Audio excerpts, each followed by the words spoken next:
டே 91க்கான 2வது promo release பண்ணியிருக்காங்கங்க. அதாவது விஜய் சேதுபதி ஒரு கேள்வியை வைக்கிறார். அதாவது இவங்க கப்பெல்லாம் அடிக்க மாட்டாங்க, இவங்க இவ்வளோ தூரம் வந்ததே பெருசு.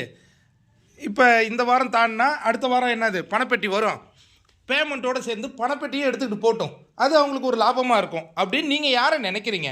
அப்படி யாராவது இருக்காங்களா? இல்லை கப்புக்காக இந்த கேமுக்கு உயிரை கொடுத்து விளையாடிட்டு இருக்காங்க அப்படின்னு யாராவது நினைக்கிறீங்களா? அது கொஞ்சம் எங்ககிட்ட கொஞ்சம் ஷேர் பண்ணுங்களேன், நாங்களும் தெரிஞ்சுக்கிறோம். அப்படின்னோடனே என்ன சார் இந்த மாதிரி ஒரு கேள்வி கேட்டிங்களே, நாங்கள் அடுத்த வர நாட்கள்லாம் நாங்கள் எல்லாம் ஒன்றா உட்காந்து சுற்றி உட்காந்துன்னு அந்த சாதத்தை ஊட்டி ஊட்டி விளையாடிக்கிட்டு இருக்கலாம் தானே சார் நினச்சோம். இப்படி கேள்வி கேட்டால் எப்படி சார்?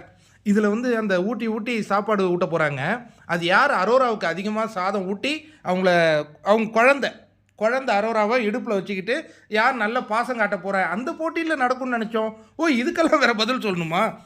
சரி சார் நாங்கள் சொல்கிறோம் அப்படின்ட்டு யார் ஆரம்பிக்கிறாங்க அப்படின்னா நம்ம சேச்சி ஆரம்பிக்கிறாங்க.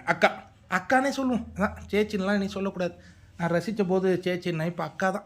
எங்கள் அக்கா யாரை சொல்கிறாங்கன்னா, நான் வினோத்தை சொல்லுவேன் சார். ஏம்மா வினோத்தை சொல்கிற? ஆமாம் சார், அவர் எதுக்கு சார், அவர் இவ்வளோ தூரம் வந்ததே பெருசு, இதுக்கப்புறம் வினோத்தண்ணா நீ அந்த பொட்டியை எடுத்துகிட்டு போயிடுண்ணே. அம்மா நீ பேனிக் அட்டாக் வரும்போது நான் கீழெல்லாம் இறங்கி வந்தம்மா, அது அதனால தான் சொல்கிறேன், அந்த பணப்பெட்டி எடுத்துக்கிட்டு கிளம்பி போயிடுங்கண்ணே அப்படின்னு நம்ம அக்கா சொல்கிறாங்க. வினோத் அதை கேட்ட உடனே அதிர்ச்சி போய் உட்காந்துருக்காரு. என்னடா இந்த அம்மா நம்மளை இப்படி சொல்லுதே, சரின்னு சொல்லிட்டு.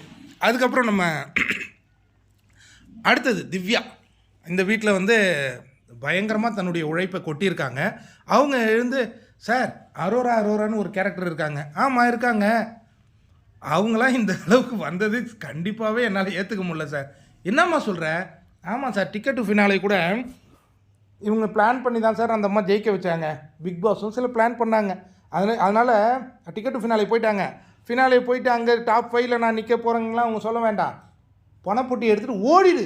அவங்க எல்லாமே ஓடிடு தான் திவ்யாவுக்கு, எல்லாருமே ஓடிடணும். ஓடினதுக்கப்புறம் எங்கள் அக்கா திவ்யாவுக்கு கோப்பையை கொடுத்துருவாங்க. அதுக்கு அடுத்தது அரோரா எழுந்திருக்கிறாங்க. சார் நான் இதில் எதுவும் சொல்லக்கூடாது சார், இருந்தாலும் நான் சொல்கிறேன், விக்கல்ஸை சொல்லலான்னு நினைக்கிறேன் சார். நீ சரியாக எக்ஸ்பிளைன் பண்ண மாட்டேன், நீ கரெக்டாக எக்ஸ்பிளைன் பண்ணா சுபி.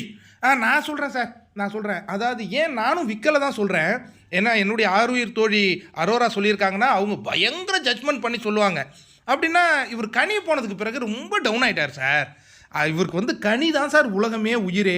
கனி போனதுக்கப்புறம் ரொம்ப டவுன் ஆகிட்டு இவருடைய பிளேலாம் ரொம்ப இப்போ எதுவும் சொல்லிடக்கூடாது. அவர் பணப்பெட்டி எடுத்துகிட்டு போயிட்டோம் சார். ஏன்னா போயிட்டு அந்த விக்கல்ஸ் டீமில் இருக்கிற ஹரிக்காவது கொடுக்கட்டும், போயிடலாம் சார் அப்படின்ன உடனே விஜய் சேதுபதி இதெல்லாம் கேட்டுட்டு, சரி நான் ஒரு கேள்வி தான் கேட்டேன், நீங்கள் ஒரு பதில் சொன்னீங்க, ஆனால் யார் ஒருத்தவங்களும் நான் இதை ஜெயிப்பேங்கிற ஒரு எண்ணமே இல்லாத இருக்கீங்களையா? நான் இந்த சீசனில் தான் பார்க்குறேன். வந்த வரையும் லாபம் உங்களுக்கு, இந்த கோப்பையை ஜெயிக்கணும், இந்த கோப்பைக்கு எனக்கு ஜெயிக்கிற உரிமை இருக்குது அப்படின்னு யாருமே சொல்லலை. எப்படி சொல்லுவீங்க? அதுக்கு உழைப்பை போடணும். அரோரா 50 நாள் தூங்கிட்டு இருந்தாங்க, சபரி 80 நாள் தூங்கிட்டு இருந்தாங்க. சரி, ஃபினாலேயில் கண்டிப்பாக ஒருத்தவங்களுக்கு கோப்பையை நான் கொடுத்து தான் ஆவேன் அப்படிங்கிற மாதிரி அவர் முடிக்கிறது எனக்கு இன்னமும் டிசப்பாயின்மெண்ட்டாக இருக்குது. என்ன தான் இருந்தாலும் அவங்க உழைப்பை போட்டு தானே சார் வந்திருக்காங்க, மக்கள் ஆதரவில் தானே சார் வந்திருக்காங்க. அவங்கள ஏன் சார் இவ்வளோ டீக்ரேட் பண்ணுறீங்க இந்த நேரத்தில்? வினோத்தே, அக்கா சொன்னதை கேட்டிங்களா? பணப்பெட்டி எடுத்துகிட்டு போகணுமா, அதாவது உங்களை ஆட்டத்துலேருந்து விலக்க டிமோட்டிவேட் பண்ணுறாங்க, கலங்கிடாதீங்க. பிக் பாஸ் சீசன் 9 வெற்றியாளர் அப்படிங்கிற கோப்பை ரெடியும் ஆயிடுச்சு, அதில் உங்கள் பேரும் போட்டுட்டாங்க. நீங்கள் மட்டும் டிவியேட் ஆகாதீங்க. அக்கா இன்னும் உங்களை பிரெயின் வாஷ் பண்ணுவாங்க வரும் நாட்களில். அதில் நீங்கள் டிவியேட் ஆகாது இருந்தால் கோப்பை உங்கள் கையில் நிற்கும்.